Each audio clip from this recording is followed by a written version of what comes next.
Hey again everyone, and welcome back to the channel for another installment in our ongoing new figure showcase series. For this series, I'm just giving you a quick look at a figure I'm adding into my collection, usually a newer release, but sometimes I will go back and pick up something I missed when it was released at the time.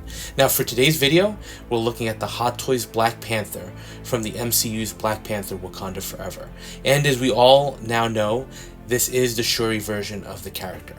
Now, surprisingly for me at least, this is the only figure we've gotten from Hot Toys, and even from any third-party companies from this movie. Look, I get that not everyone was crazy about the direction of the MCU at the time, so I will say, this is just my opinion, and if you didn't like the movie, I do respect that. We don't all have to have the same taste, right?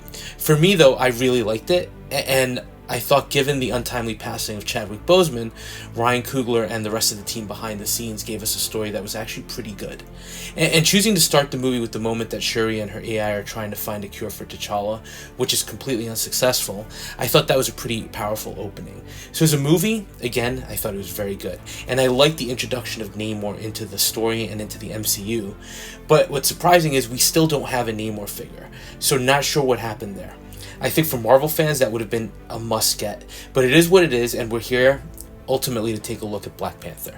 Now, I did like the way that Shuri took on that mantle, passing on the role of King to M'Baku, and while I thought her action scenes were great, let's be honest, she almost lost that final battle with Namor, and if she hadn't detonated the craft they were on, I think she would have been done. So I'm a fan, again, just my opinion, and I'm not going to take any offense if you feel differently. But let's take a look at the figure, and I'll say this is going to be a shorter video, just because there's not much here. Obviously, you get some hands, and then you get the gauntlets in a few forms, including a fully deployed set, and then besides that, just a spear, and of course you do get the alternate head sculpt, which is a highlight. But very simple release overall, with the focus really being on the figure, as it should be for Black Panther. And then there's the base, which is your standard hexagonal one. I think they assumed there maybe was a smaller bit of demand for this one, so you didn't get as much of an effort. But let's start looking at the hands. And these are actually really nicely done with the splayed out hands with the extended claws, a hand pre-molded to hold the spear, and then two fists with the gauntlets deployed over the top. Detail on all of these is outstanding, from the gold accents to the textured surface of the gloves, as well as the gold claws that are really nicely done. And then the next set of accessories are the deployed sonic gauntlets, and the gauntlets themselves that are supposed to slide over Shuri's arms.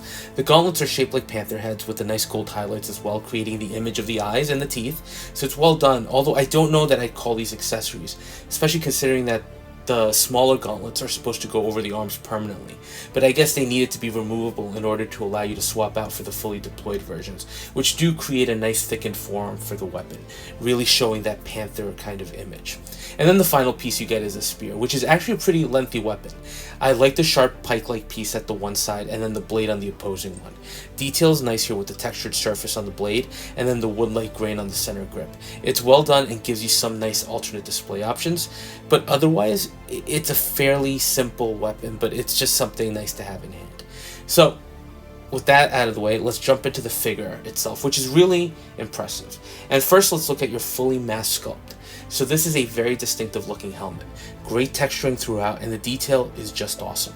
I mean, it might seem almost too much, especially when compared to some of the T'Challa helmets, but I like how distinctive this looks, with the nice gold and silver highlights throughout, even at the forehead, creating kind of an interesting crown-like structure. And then you even have the dots, so it's just very ornate, and again, I like that it differentiates itself from the other masks we've gotten with T'Challa and T'Chaka, but overall stunning. The next piece we're going to look at is the unmasked sculpt, the unmasked Shuri sculpt.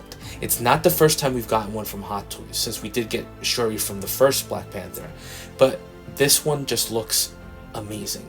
This was one of the list of the updated sculpts that Hot Toys released that kind of started this new trend from them about going much more detailed with their sculpts, so without a doubt the likeness is 100% there. Now, I did have a little debate with a friend about the expression or lack thereof. He would have wanted a little more of an angry look, and I get that, especially with the expression she had during the final fight with Namor, but I don't mind this look. It does look a little sad, but again, given what takes place in the story, to me it makes sense. But the eyes, which can be moved around, look incredibly lifelike, and the details on her face look stunning. And you can't quite see it in the video, but there is some nice texturing on the skin that's very subtle. little. But to me, the highlight is the sculpt work and the paint work on her hair. It's not as complex of a hairstyle as we got with Riva, but it's just done so well. And from the back, you can really see some of that great detail work. And as an added bonus, something I hadn't noticed before on both sides of her neck is that she has some small tattoos. So I love the attention to detail that we're getting here. Really, one of the best sculpts we've seen from Hot Toys. And they've done a lot of these pretty amazing pieces so far. Now, the rest of the figure, not to be left behind because it's equally striking. The figure is smaller and very light, but the suit looks great with that same textured pattern throughout, and the gold and silver highlights running over the entire body. Now, the surface of the suit isn't all black either. There's definitely a little hint of variable color, almost like a bluish hue to it in person. And again, going back to the gold and silver, it's not just highlights, really. It's more actual elements of the suit that just create some lines, giving the suit a little more flair. That just really adds a little something extra. Again, it might be accused of being a little busy, but I think overall they did a great job. So, look, what can I say? I do think this is a really great figure. It is a simple release in the sense that it doesn't include much in the way of accessories. And when you get something like that, there's really nothing that the figure can hide behind. So the figure has to deliver. And if there's something that's missed, it's going to pop out. It's going to stand out. So I'm happy to say that I think this figure does deliver overall to me. Only slight thing I don't like, and it's very minor to be honest, is the way the head sits on the neck. There's a new type of adapter here, which works great, but it causes a bit of a gap at the back of the sculpt where it meets the neck. The reason it's minor to me is that while it's noticeable, if you have her displayed facing you or even at an angle, you would have to really check closely to see it. So while it's a bit annoying, not the end of the world to me. And then posability for her is pretty decent, as we would expect for Black Panther. You can definitely get her in some nice action poses with the spear, and the suit isn't very restrictive.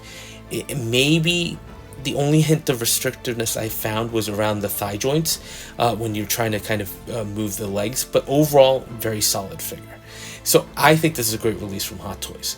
The only thing that just leaves you scratching your head, we got 2 figures from the Eternals, not even the main characters from that movie, but that was a movie that also had a much more mixed reception, and yet we still got 2 figures. And from Black Panther, which was a more well-received movie, and I think financially was more successful, we only got Shuri.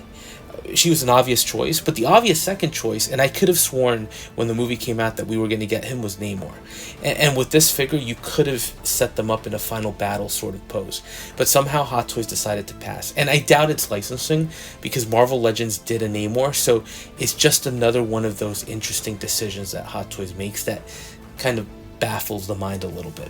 But look, that's an aside, right? That's not really going to impact this figure unless you're someone that wants more than one figure from a movie. But for this release, at least when it comes to what we're getting here, I think she's another great addition to the Marvel collection. So I'm very happy with the way she turned out. I'm very happy to have her in hand. And again, I just wish that they'd done a little bit more in terms of going a little deeper into the line. But let me know your thoughts on this one. And as always, thanks for watching. And if you are enjoying the content, please consider dropping a like, comment, or subscribing. And we'll touch base on the next video.